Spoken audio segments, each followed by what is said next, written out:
Welcome. My name is Philip Martin. I'm Senior Investigative Reporter at the GBH Center for Investigative Reporting, and I'm today's moderator. Joining me today, besides yourselves, of course, are Damian Hooper Campbell. He's the Chief Diversity Officer at Zoom. All of us use it now. Joan Steinberg, Managing Director and Global Head of Philanthropy at Morgan Stanley and President of the Morgan Stanley Foundation. Linda Akutagawa, President and CEO of the Leadership Education for Asian Pacifics, and Sarah Vinson, a Harvard-trained psychiatrist, founder of the Loria Psych Group and Associate Professor of Psychiatry and Behavioral Sciences and Pediatrics at the Morehouse School of Medicine.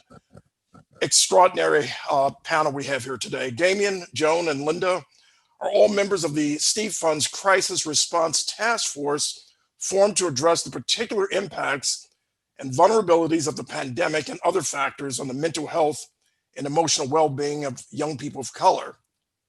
Now, like many events, this particular one is presented in partnership with the Steve Fund and jointly with GBH News. We're streaming live online right now on the platforms of the Forum, GBH News, and The World from PRX and GBH. We're also streaming live on Facebook and YouTube. Viewers can email questions to the forum at hsph.harvard.edu. The forum at hsph.harvard.edu.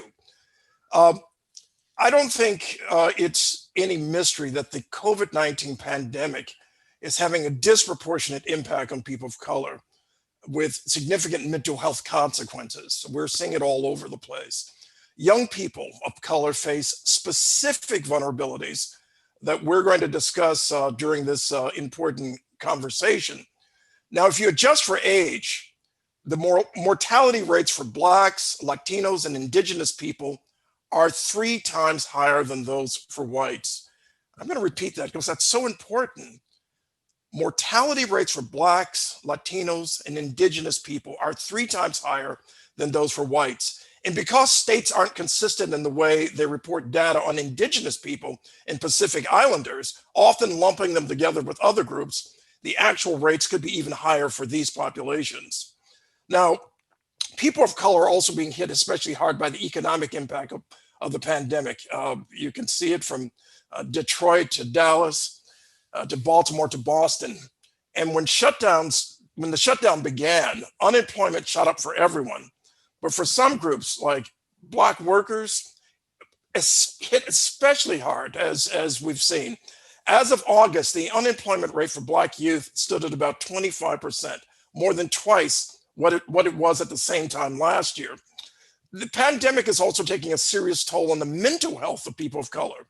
Now, according to the CDC, 30% of Black and 35% of Hispanic people polled together reported experiencing symptoms of trauma and stress-related disorders like PTSD as a result of the pandemic. At the same time, the United States is going through a racial reckoning, catalyzed by the killing of George Floyd, putting American racism and anti-racism front and center on the national stage. The question, as much as the statement, is Black Lives Matter? For young people of color entering the workforce or those trying to advance their careers, all of these issues are being layered on top of the existing challenges of being a person of color in the workplace.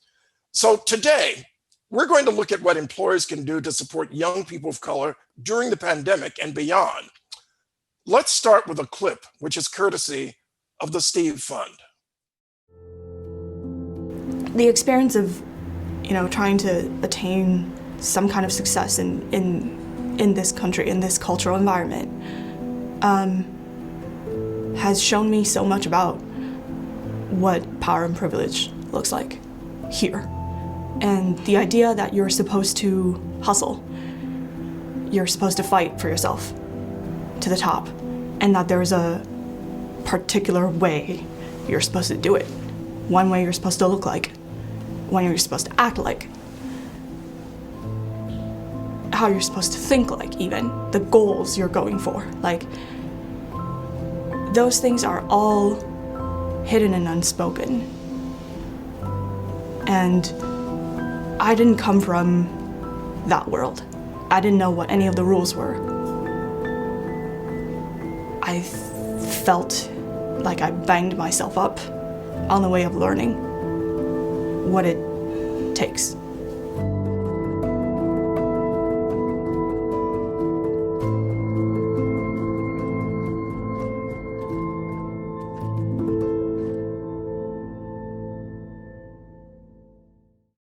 So, Damien, let's talk about what Jenny just said as a young person of color who's outside of the system and the mental health challenge that poses. From your perspective, what are the issues that young people like Jenny face, and how can employers best support them, especially now during the pandemic when a lot of folks are working from home? Sure. Philip, thank you for having me, and thanks to all the organizations. And thank you for using Zoom. I'd be remiss if I didn't say that. That said, what Jenny has articulated is quite common, right? We've seen this in some of the research in the Steve Fund report, as well as anecdotally, that there are oftentimes feelings of imposter syndrome, feelings of isolation, feeling like, hey, is there a different set of rules that I'm not actually privy to? And the reality is that inside of corporations, depending on who is in a seat of influence and who is actually a true culture carrier and the people who are setting the rules in the organization, they may be totally oblivious to some of these different experiences that young people like Jenny are having. And so, my recommendation, and I think, all of us as panelists in some of the research that is out there agree that the future of work says that corporations, if they want to remain competitive at getting top students like Jenny, who may acknowledge the fact that there's a different experience for other people, they have to run towards this conversation and acknowledge that there is no one size fits all when it comes to experiences. They've got to run towards having the sticky, tough conversations around the relationship between mental health and productivity and how that differs for people of color. Another thing I would say quickly, Philip, is that if this is going to be very real, corporations have to reevaluate their definitions of success and the profiles that they are raising, whether it's on their career sites or when they are recruiting virtually. What are you telling young people of color success is at your organization, both in who's in the top ranks, but also who they are engaging with? And again, just overall definitions of success that are there. And then the last thing I would say is that many corporations and people who may be in positions of leadership, they just don't know. And so I would encourage them to get proximate and to do the due diligence on their own, either working with many of the organizations that are represented today or on their own. Google's an amazing tool where you can research some of these things and just get a better understanding for the kinds of experiences that people like Jenny are having so they can build that empathetic muscle. Damien, thank you very much. I really appreciate that. Let's turn to Joan. Joan, most mental health problems start early in life. So why is the transition to the workplace one of those critical times? And how should companies be thinking about the well-being of young people of color?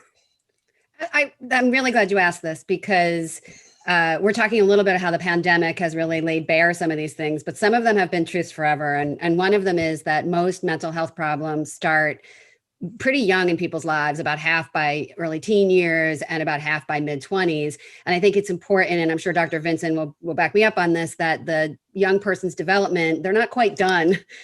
We think of young people in college as adults, but they're not quite developing. And so these are actually critical times in terms of mental illness. But change is also really hard on people. It's hard on everyone. And I think there's been a lot of work from high school to college and looking at what was happening to young people's mental health, and not so much on the college to career. But that's a huge transition. And for young people of color, it may be a transition from what felt like a safe space into an environment where, like Jenny, they're not sure of the culture, or frankly, it doesn't look like them and they're not sure where they're going to fit in. And so it might restart all of the imposter issues, isolation issues. And again, that's not about COVID. That's just life. COVID has just exacerbated it, which it tends to do with everything. So I think for companies, we've made a shift from sort of diversity to inclusion to equity. And inclusion means that your employees need to come and feel like they can be their authentic selves, because only then are you going to hear their voices. Are they going to be a part of the contribution? Is it going to create an environment where everybody's valued? And so I think this is a natural shift for companies to think about the mental health of their young people as a way to ensure that you're creating a safe space for them to come in and be a part of who you are. And I know we're going to talk more about this, but to us with Morgan Stanley and our alliance, that's something we're really focused on, is how do you make sure that corporations are a part of the stigma reduction and a part of the resource delivery to make sure that you both are welcoming people and giving them the tools they need to be safe and healthy in your environment. Well stated, indeed. Imposter syndrome. We'll talk about that some more as well. Let's turn to Linda. Linda, as president of LEAP, you're focused on enabling Asian and Pacific Islanders to take on leadership positions at work. So tell us more about some of the culturally specific mental health findings of the task force and some of the barriers to well-being specifically facing Asian and Pacific Islanders right now. Thanks so much, Philip, and thank you to the Steve Fund and all of the organizers also of this important conversation. And I just really resonated with what Damien and Joan were both saying, especially about the imposter syndrome. Couple of things that I guess I'll just mention is that in terms of some of the challenges facing Asian and Pacific Islanders, specifically Asian Americans right now, is the idea of the COVID-19 related hate crimes, the xenophobia that is being perpetrated also on Asian Americans. It just adds to what's already a stressful kind of situation. And I believe that it comes out in the form of xenophobia for Asian Americans, but I would say for other people of color in general, I think there are other forms of this kind of discrimination that is being perpetrated upon, people who are different. I think in terms of just some of the culturally specific kind of recommendations, I think there are a number in the Steve Fund report, but I just want to really, I think, elevate or uplift some of the recommendations that I think would help not only just Asian Americans, but all people of color. And I think the idea, one is about being able to create these kind of environments where they have trusted and safe spaces where they can talk with either peers or a trusted, whether it's in the school, like an administrator, or at work, a trusted manager. I think those kind of examples are really important in being able to give people who may be struggling with a place where they can at least share it with somebody. I think that's the most important thing. If you don't have a chance to share it, you're just kind of like taking it all in, and before you know it, and I know that this may come up later, but it's not only just the explosions that can happen in terms of behavior, but my personal experience is that, some people just cannot deal with it any longer, and they feel like their only way out is to take their life. And so I think for me, this is very personal in the sense that I've had that experience, and I just would never want that to happen to anybody. I'd much rather have them have a chance to get help somewhere from someone that they trust. Speaking from experience, extraordinary. Let's turn to Sarah. This is a natural transition, in fact, because as a psychiatrist, tell us about the kind of stressors that Black people are experiencing, both in the wake of COVID and the wake of the death of George Floyd. And as Linda was just talking about, in terms of the broad sense of racist assaults and attacks that are occurring in the country on Asian Americans. That, of course, is also being experienced by Black Americans, resulting in racial unrest across the country. How does this affect young people in the workplace? And how does it affect their mental health specifically? So everyone is on a continuum between mental illness and mental health. And where they go on that continuum is dependent on the stressors that they are experiencing, and the way that they cope with those stressors and the things that are available to them in terms of coping.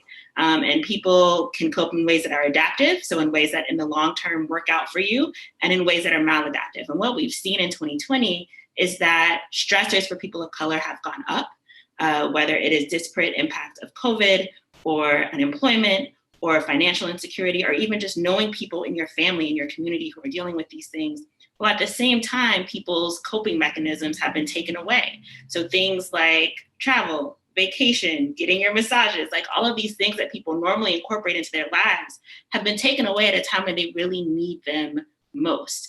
And there's this sort of collective compartmentalization we do in the American society where we are the land of the free, home of the brave, liberty and justice for all, while at the same time, the reality of what this country is founded upon, the growth inequities that are present in every system are always there. So we sort of have to put those in a box in order to be part of this narrative about what America is and is supposed to be. And I think one of the things that's happened with 2020 is it has busted all of those compartments wide open, right? We can't pretend anymore the way that we have as a nation about sort of what we are, the inequities that persist, and the racism that is present in the healthcare system, which is what we've seen with COVID, and in the carceral system, which is what we've seen with George Floyd and with the many other people whose deaths have been highly publicized.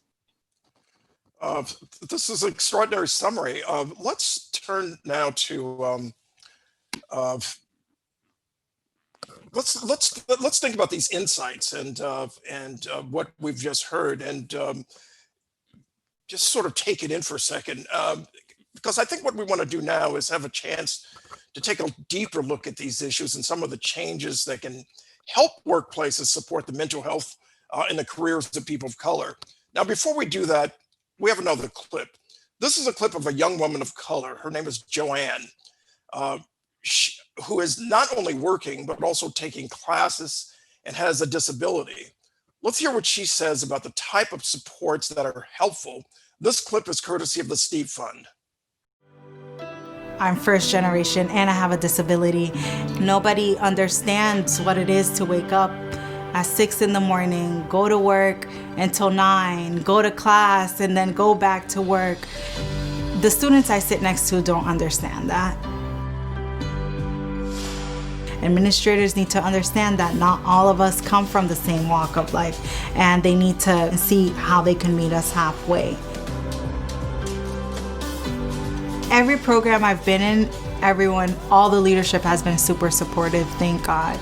It makes me feel really validated, and it feels good.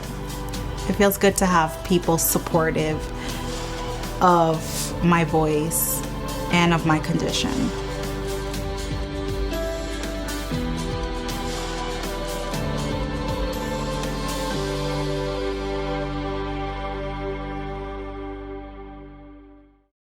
Before we begin the next part of our discussion, I just want to remind folks that this is the forum at the Harvard T.H. Chan School of Public Health, presented in partnership with the Steve Fund and jointly with GBH News. Viewers can email questions for the panelists to the forum at hsph.harvard.edu. The forum at hsph.harvard.edu. So, the Steve Fund, our partner today, recently convened a crisis response task force that made some specific recommendations about how workplaces can support people of color.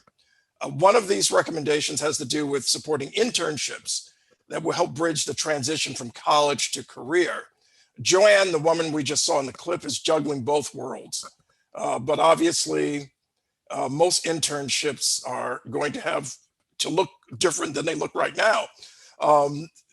People need to get paid. So Damien, what is the landscape right now for internships? And on a related note, how does mentorship fit? Yeah, Philip, this is personally and professionally important to me. I started disclosing to employers only, in 2014 that I am diagnosed with ADHD and take medication for it every single day. It wasn't something that I ever told employers when I was an intern, because as Joanne mentioned in the clip, people didn't understand. I didn't think they would understand. So personally, it's important to me. Professionally, as Zoom's first chief diversity officer, I also have ownership over our university recruiting team and building that out.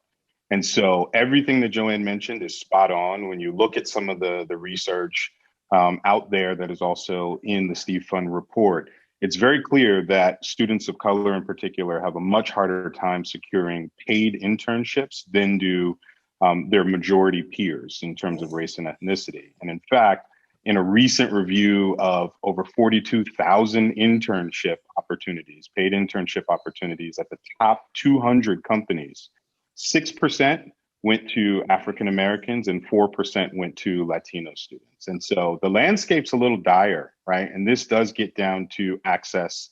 It gets down to differences in walks of life and all of those things, but also confidence. And so I think a couple of things to highlight from the report as actionable things that companies should be thinking about. Number one is really in the role modeling. And what we mean by this is, you know, the more you can get leaders from all different backgrounds and all different walks of life to get together and to share personal and vulnerable stories with whether it's students they're trying to recruit or students who or candidates who have just graduated and are now transitioning into the workplace, the better. Because what it does is it erodes this kind of facade of perfection and helps these students to understand, oh, these folks maybe had some bumps in the road. These folks might have ADHD. And now all of a sudden that stigma that Linda mentioned earlier is lowered, right? And you can begin to have more direct and human conversations. The other thing is a speaker series. You know, one of the things that we've been doing at Zoom that you can see in my virtual background is our Race in the Workplace speaker series, which is a 9-part session that tackles things like mental health and the different experiences that people of color have and what companies should be doing. And these speaker series that really keep this conversation going, they're not only great for educating people, for giving people of color, young people of color in the organization a voice and representation in kind of a third-party way, but now more than ever, young people of color are paying attention and making decisions on who they want to work for based on whether or not a company is being real. Is a company just putting a black box out there and making financial commitments to all of what's going on right now, or are they really investing in this? And so again, I think the mentoring aspect is really important, and that can come through role modeling, you know, having these intimate conversations that help to increase confidence, but also through other initiatives and programs like a speaker series that address some of these really tough topics. I'm intrigued also, of course, by the fact that you said this was personal, that you experienced this. And let me also ask, is the Race and Work place, is that symposium available to the public? It is. Thank you, Philip, for calling that out. It's on time.com. There'll be 9 sessions. I believe 8 of them are up now. And for anybody who's trying to have this conversation but may not have the resources or know where to start, in addition to the report from the Steve Fund and all of the different resources that these organizations that are here today represent, we'd love it if you go ahead and leverage those resources as well. Right, Thanks, Philip. Damien, thank you very much. While we're talking about building relationships, mentors, of course, are in a good position to notice if individuals whom they are mentoring are struggling and need some extra support. So Sarah, as employers are trying to support employees who may be having a particularly hard time, especially now, what specific risk factors for young people of color in the workplace should employers know about, and what factors can make the work environment itself risky? Something that's really important when it comes to risk factors is thinking about things on a population or a community level. So one of the problems with medicalization or with creating a diagnosis for things is that it places the pathology or the problem in an individual, and it also places the responsibility for fixing it in an individual. But when you're talking about things that are affecting certain groups at 3 times higher rates, that's not an individual issue, that's a community issue, that's a population issue. So rather than looking at your individual employees, thinking about the stressors that they may experience just by virtue of the categories they fit in American society. So if they are first generation, if they are a first generation college student or graduate student, if they are a person of color at a time when you know that people of color are disproportionately impacted, something as seemingly small as if you're from a community where 3 times more people are getting COVID, you're more likely to be sending money to somebody in your family who is laid off, or somebody in your family who may have gotten sick and doesn't get paid time off.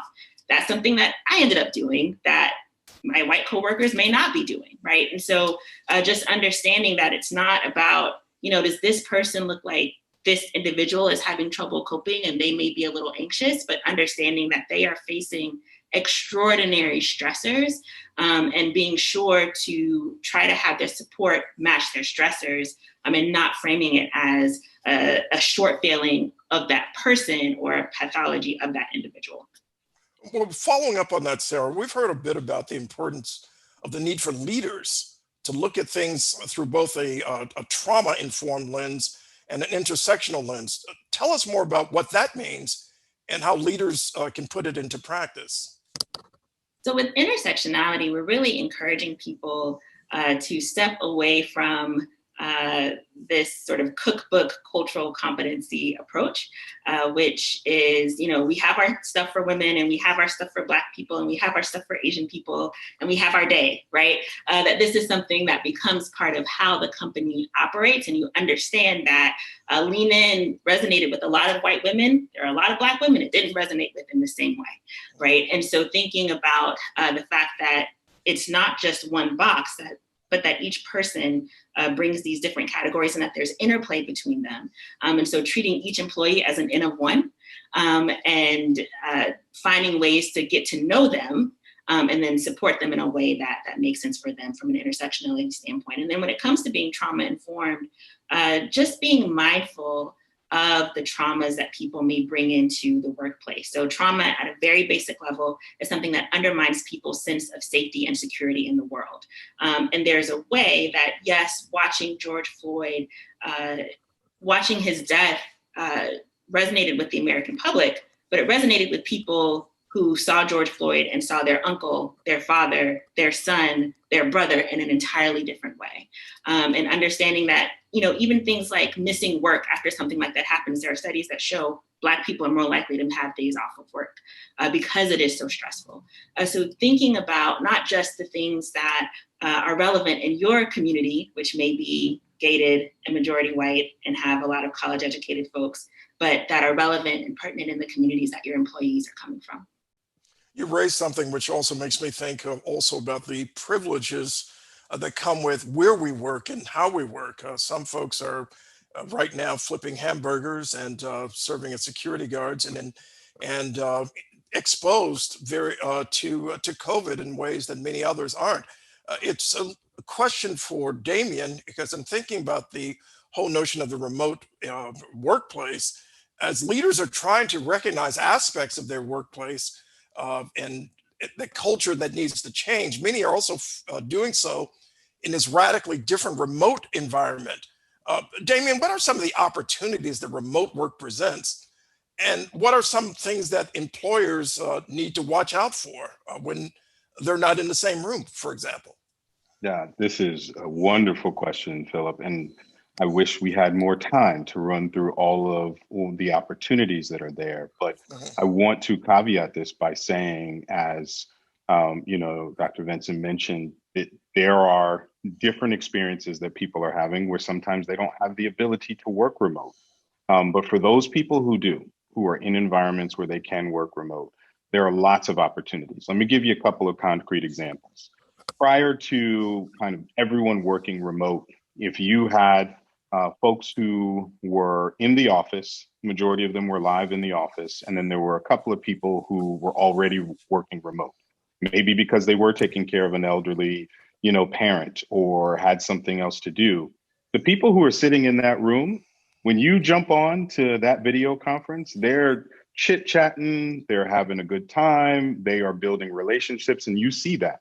And for anybody who remembers before we were all working from home and working remotely, it was really hard to get a word in edgewise if you were one of only 2 people who were on that video and everybody else was in a conference room in person. And so, like no other time before, us all working remotely and using platforms like Zoom, it means a couple of things. It means, number one, we're all equal in terms of the way that we show up. In fact, as I'm looking at these rectangles, we're all the same size.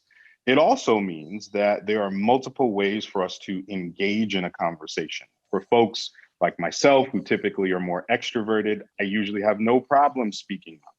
But for other people who maybe spend more time processing, or who may be dealing with some imposter syndrome, especially when you have young people who are just coming into the workforce, and then on top of that are people of color and may not see a lot of people who look like them, well, you can use the video, to actually use your audio and speak, or you can use a chat function in most cases if you're a bit more introverted and you still want to get your thought across, which is fantastic.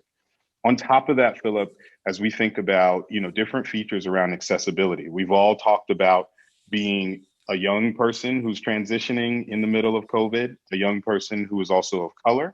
And then to Dr. Vinson's points around intersectionality, imagine now you're a young person who is a person of color who also may have low vision, right? Or who may be deaf, or who may be blind. The accessibility features that are possible with platforms like Zoom are extremely inclusive, and that's done intentionally. And so I think that there are lots of wonderful opportunities, but we got to be careful because there's also some challenges. I right now have a virtual background. Again, Dr. Vince, I keep going back to you because you're making so many great points.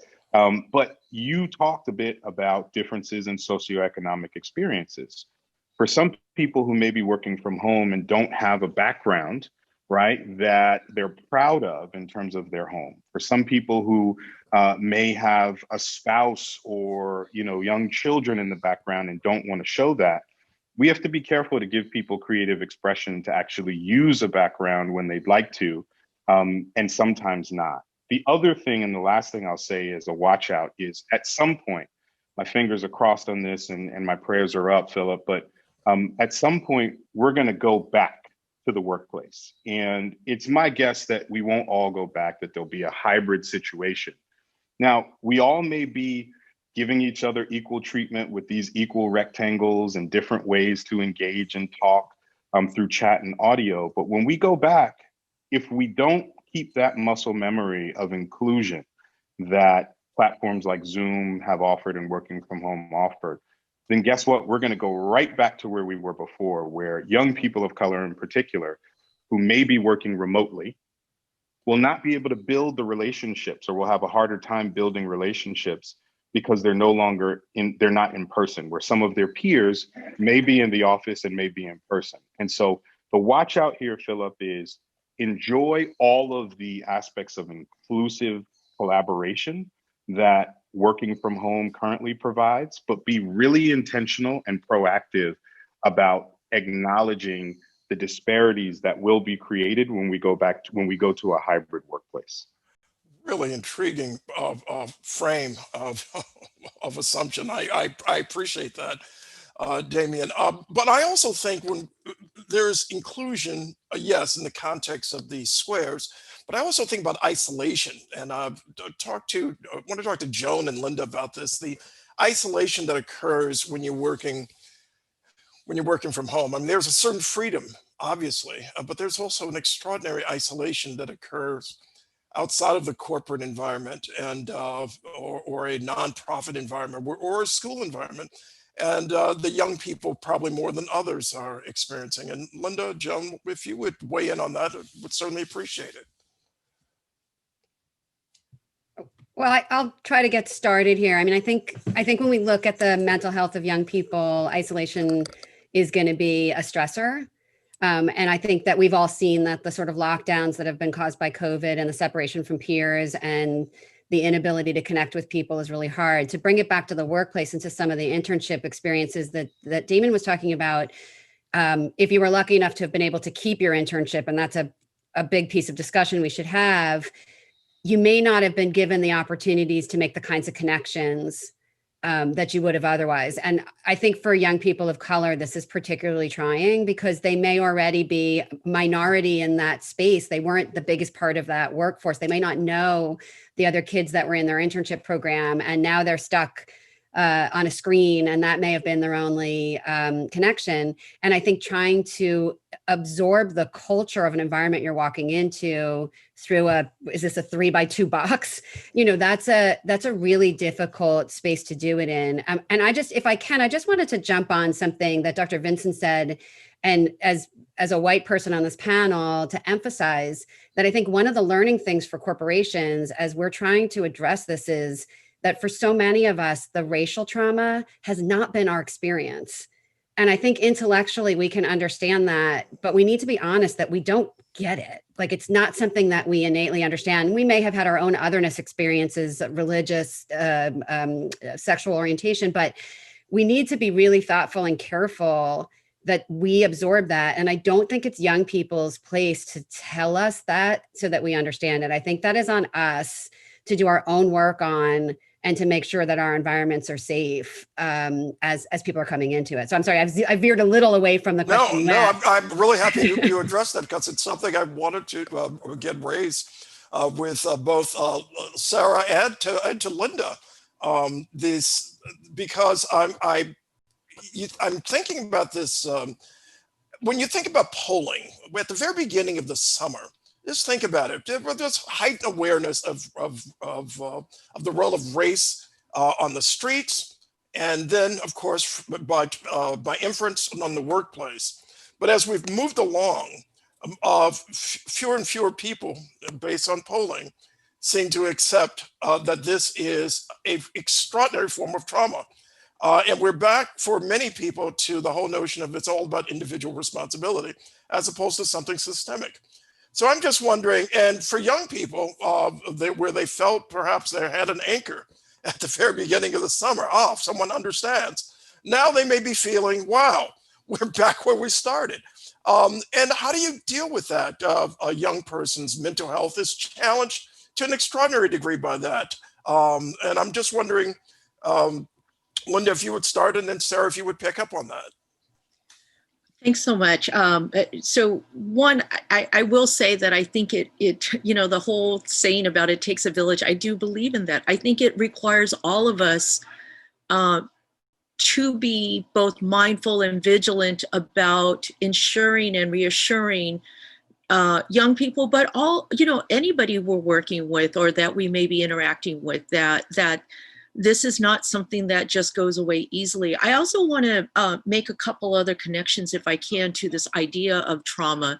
One of the things that I think oftentimes may not be understood, but could be triggered by the racial trauma that we're seeing, there's two perspectives. One is, as I think about in communities where there's a significant refugee population. I'm thinking about, like, in the Asian community, there's a lot of Southeast Asians, Vietnamese, Hmong, Cambodian, and Lao who, came over here as refugees and were subjected to genocide. The trauma that the families that then also pass that on to their kids, I think also get further triggered by a lot of what we're seeing, not in the same way, but just these ideas that people are being attacked, that they're being vilified. And then also when you think about refugees from Latin America, where they're being subjected to some of the killing, armies and other things that we're seeing from like El Salvador and Guatemala. And I mean, I'm just thinking the kind of the incredible pressure that not only are Black American youth being faced with on an everyday basis, but now these other things are also being exacerbated also for others that may not even be understood because those are stories that are oftentimes not told. So I wanted to just mention that. I'm also going to say within my own organization, I would just say that I think for those that I work with, for those that I interact with outside of my own organizations, people who feel deeply about the issues around race and ensuring systemic change, I've also seen that they too are feeling a lot of the kind of stressors that others are also feeling as well too. And I think it's also then becomes incumbent on employers to also take steps to try to help support, I think, the mental health issues, or it's not really an issue per se that they are mentally ill, but these stressors do take tolls on all of us. I think it's important that we, especially in this remote work environment as well too, now coming back to the isolation part, I think as employers, as managers, as leaders, we need to find ways in which we can keep people connected through Zoom, through other means, even if it's just to say, you know what, let's have a weekly check-in, and we don't want to talk about work. We just want to talk about fun things, do something different where we can just make people feel like at least for that, whatever time frame that we have, we're just connected and being human beings, and also to consider too, you know, give people time off if they need that. You know, that mental health break.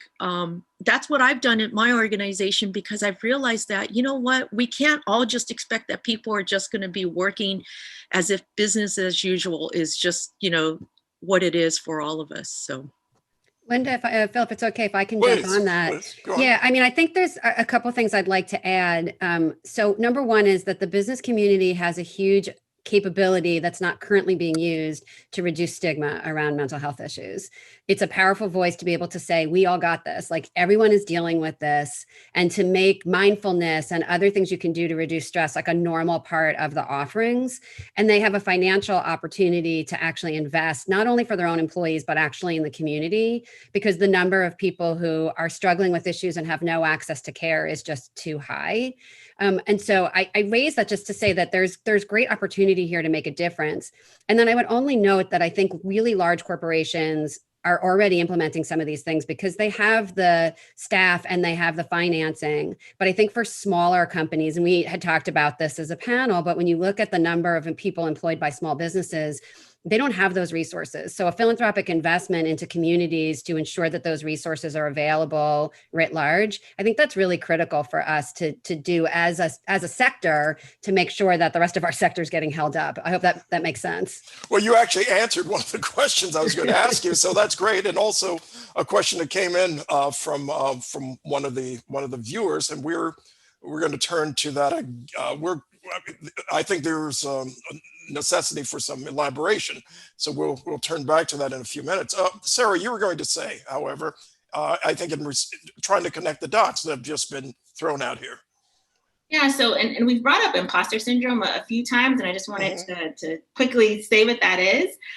So in a society where the picture of success is often white, male, cisgender, heterosexual, if you're some other category and you're walking down the halls of your organization seeing all the people who are honored on the walls and none of them look like you, right? As you start to find success or move forward, even though you're defying those odds, it's hard for you to believe that it's real. So you start to come up with this explanation for how this is what success looks like. This is how I look and it's not the same. How did this happen? And sometimes the explanation we come up with is everybody made a mistake. So the people who let me into undergrad made a mistake. The people who let me into grad school made a mistake. The people who hired me made a mistake. The people who promoted me made a mistake. I'm really not supposed to be here. And any day, somebody's going to figure out that I'm an imposter. That's imposter syndrome. And we know that it disproportionately impacts people who don't look like the folks on the walls and on the statues and all of those things. And there's a way that workplaces, mentors, sponsors, managers can help to mitigate that, right? So something that's really important if you don't come from a family where you have the connections from the country club is to get mentorship around the culture of the workplace in America, right? Because you didn't have that sort of growing up. That wasn't something that was accessible to you. So giving people clear feedback, giving them concrete steps around things to do, being intentional about overcoming your affinity bias to mentor people who you naturally relate to and taking the steps to mentor people who you don't naturally relate to are all things that are really important because they help that person who may be feeling othered feel more safe and secure in the work environment, and helps them understand that, yes, I know who you are, I see what you can do, and you are, in fact, supposed to be here. Thank you very much, Sarah. In fact, I suggest all of us, like focus and think about this notion a lot in depth, the notion of imposter syndrome. Only thing I could think of, what came to mind for me was the movie Get Out. When you mentioned it, Sarah. But on a serious note, we have some questions coming in, and let me see if I can. Let's see. Well, let's start with the first one here. And this again, Joan, I think this is directed at you primarily. What can corporate leaders do to encourage more intentional ways of reaching out to young people to reduce stress and anxiety around finding work? Yeah, so I think there's lots of things, and again, the size of the corporation may matter here. I think clearly culturally, and and talk to any CEO, they'll tell you one of the most critical factors to the success of their business is the culture. So are you making sure that it's an inclusive culture? And I don't mean inclusive like diversity and inclusion. I mean literally an inclusive culture where someone's authentic self can come to work, where there's acceptance, where your differences are celebrated instead of shushed, where you're not trying to create a homogenous environment. So I think that that's a critical place. And that's where senior voices can really be helpful. You need to have a lot of input from the field, but you still need that senior voice making that acceptable.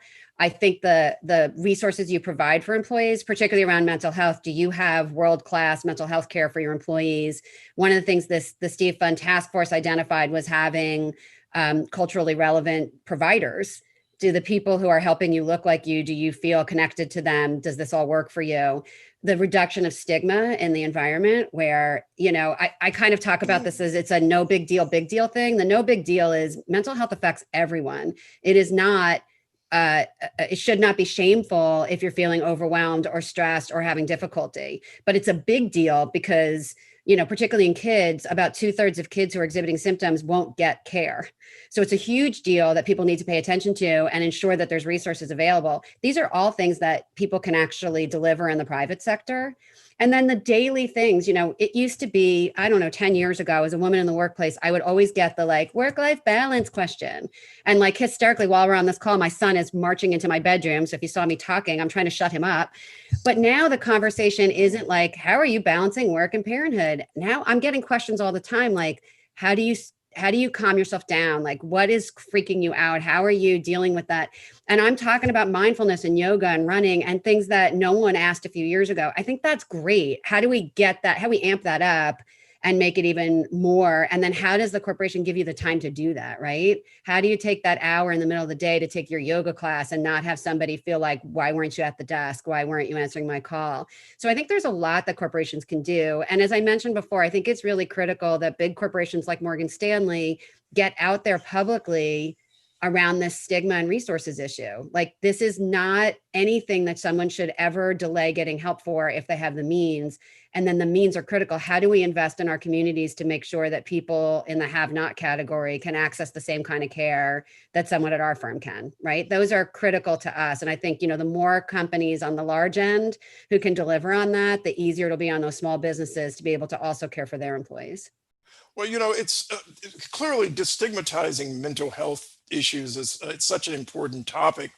And it would seem that a lot of young people today even recognize this. According to a 2019 poll by the American Psychiatric Association, 62% of people ages 20 to 37 feel totally fine discussing their mental health at work, compared with only half as many people ages 54 to 72.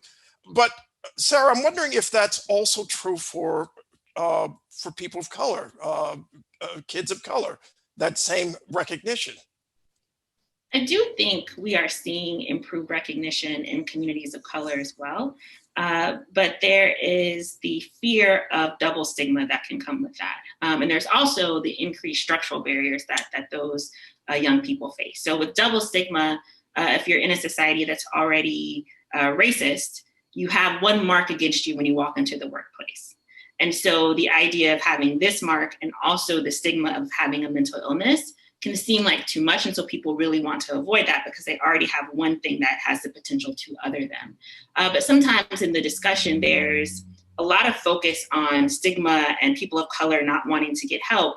There's less discussion around the fact that our healthcare system actually doesn't serve people of color well, that it is not accessible to them, that it does not engage them, that it does not retain them, that it does not give them evidence-based care, that they don't get the same treatment outcomes that other people get. And so there's a piece of this that is structural, but is often talked about in cultural terms. So people talk about ethnic mistrust. Well, the system's not trustworthy for people who aren't white and have money. And so there's a conversation that has to be had about that. And just as by way of example, if you actually ask people, why don't you get mental health care? Black people don't say stigma, they say it costs too much. That's the answer they give you. And so it's important to think about both sides of those equations, that there's the fear of double stigma, but also the system's not as accessible to people of color. Thanks, Sarah. I'm gonna turn back to our questions from our audience in a second, but Linda, I'm just wondering, how can we talk about mental health in the workplace without stigma and while respecting employees' privacy? Actually, that's a really interesting question. And to your earlier point about young people being much more open about their mental health conditions or their struggles, I'll just share a personal story.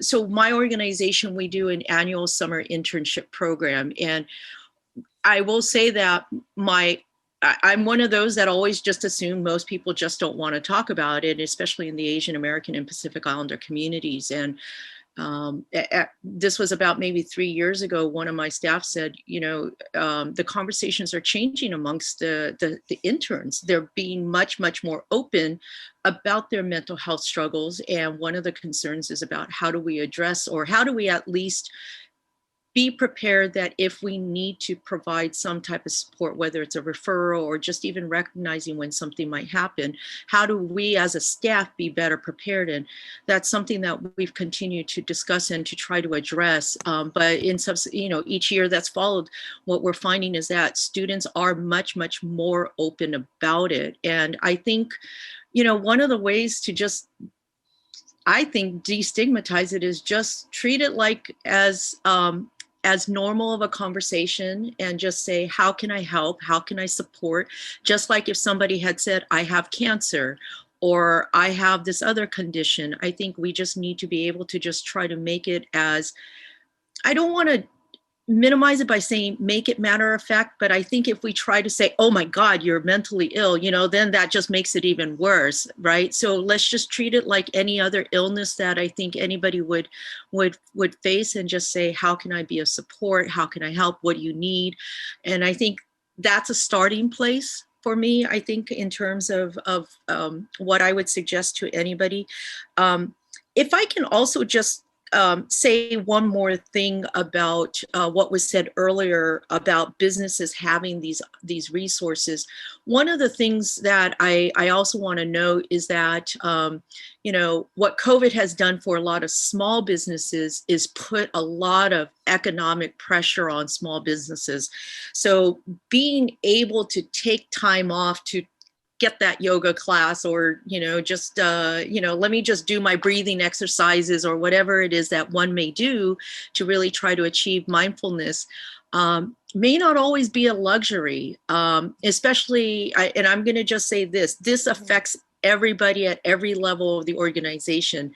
I do believe that leaders are just really trying to hold it together as best as they can too. And I think there's some role modeling that we all need to do, but it's hard when we're telling everybody else, take the time off that you need, but we're not doing it ourselves because, you know what, if I don't call that client back, that means I don't have business, and that impacts, a loss of one client could be huge to a small business versus like a larger company where they have more resources, more people to take care and jump in. And so I just want to also, just add that to the conversation that the COVID effect is really real, in the sense that, unless there's resources, financial resources available to support small businesses, we're going to see this problem become even larger, not better for all people. Okay, Linda, thank you very much. We have some questions, quite a few actually, from our audience. I'm going to read two in a row. So let's see how many we can grab as quickly as possible. The first question here is, has the woke culture helped young people of color in the workplace, or are there downsides? That's the first one. Whoever wants to grab that can grab that. And then the second one, think about this one too. Can you talk about the stress of even preparing a resume when you are a young person of color? Audit studies show bias in resume reviews by employers, where names that suggest a person of color has applied tend to be overlooked. So please, whoever would like to, go ahead, Damien. Yeah, so the woke culture, there are upsides and there are downsides. The upsides are many, in that it has become trendy for people to be quote unquote woke, which de facto means that at the very least, people are going to be paying attention a little bit more and getting educated a little bit more. Now, the drivers behind that, I'm not really as much concerned with. It's just that people are trying to educate themselves a bit more. So I think that there's a clear upside there. I think that there can be a downside in that as people describe themselves, especially people in maybe majority groups, describe themselves as woke, there is a level of comfort they may have with speaking about topics and not having the sensitivity that is probably necessary. And so when I feel like I'm woke and I can just say this and yeah, of course, and stand up for this, you haven't really done the due diligence, I think, in actually engaging and getting proximate with the individuals who you may be being woke on behalf of, to know that allyship and your best attempt at being woke is actually a comfortable moment for folks. And so I think being woke is a thing, but it has to be in context of the reality of what people are going through. I also think that there's an aspect of wokeness when it becomes overly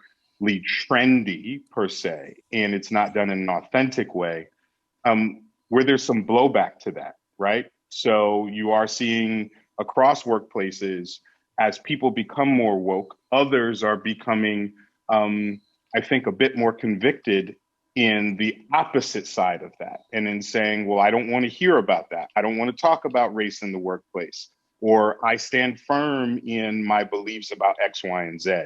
And so there's now a new necessity, I think, to be able to be inclusive of folks who may not agree with this woke culture, but at the same time, supporting this piece. And on the resume side, that research is all true, right? We see it all the time. And this gets back to, I think, something that was said by Sarah, which was about, it's not just the individual that we need to be thinking about, but corporations should be acknowledging the resume test that you just mentioned, right? That certain resumes that may have more ethnic sounding names as they've been described, versus others that may be from seemingly majority or white communities. Same content, right, on the resume, but 50% more callbacks for the name that seems like it's of the majority. Well, corporations should acknowledge that and do some A/B testing around redacting information from resumes that includes removing names, includes removing where someone went to school or where they live. You can make it visible later on in the process, but on the front end, give some of those folks, an opportunity. And the last thing I'd say on the resume piece and on all of this onboarding piece is the mentorship is so important. And I want to double click on the fact that mentors, in many cases, people do want to see people who look like them. But for those of you who are watching, who may not self-identify as people of color, and you have your own imposter syndrome about whether or not it's okay for you to be a mentor to someone who is a person of color or someone who is different than you, I implore you, get out of your own way.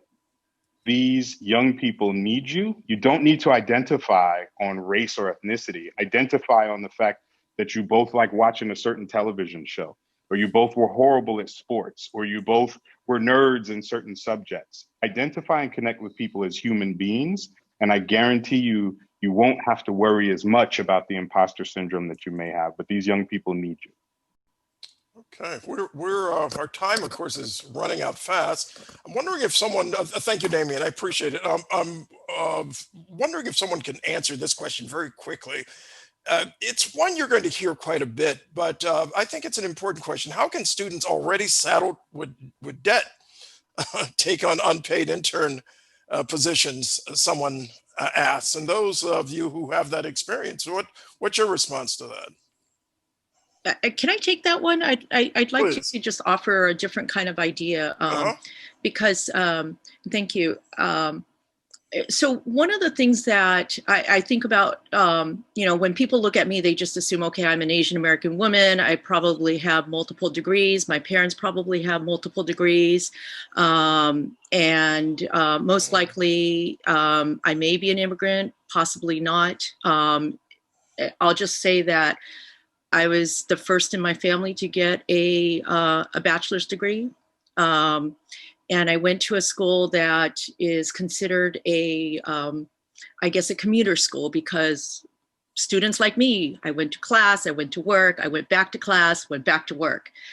And I think about students like me and others like me at the school that I went to, and we don't oftentimes have the luxury of taking an internship, even if it's slightly paid, if it's not making or getting us paid the same amount that I'm getting paid at my job. Even though for me, I was working retail, I looked at some of the internships and I thought, there's no way I could take this, because I'll make more money working retail than I would taking this other internship with this quote unquote stipend. And I think that that's a challenge. And so one of the things that I would just challenge any company, any organization, is let's think differently about what internships could be.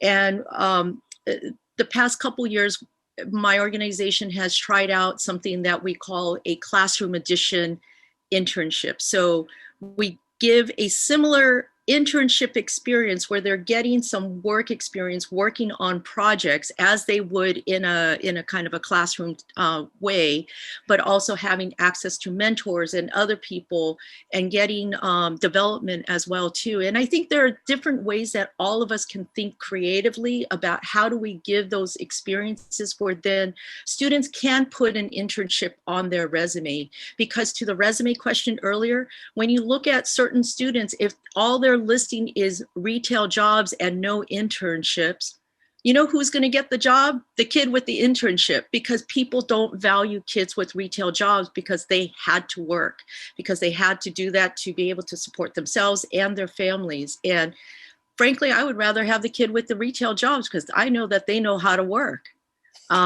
So I do want to just say that. And I think those are some of the other biases that I think we need to challenge ourselves to think about as well too. And I will also just lastly say, for all kids of color, for all people of color who are trying to get into, a workplace, a lot of us are, I think, working with this idea of being as perfect as we can be, because we know that we have the cards stacked against us.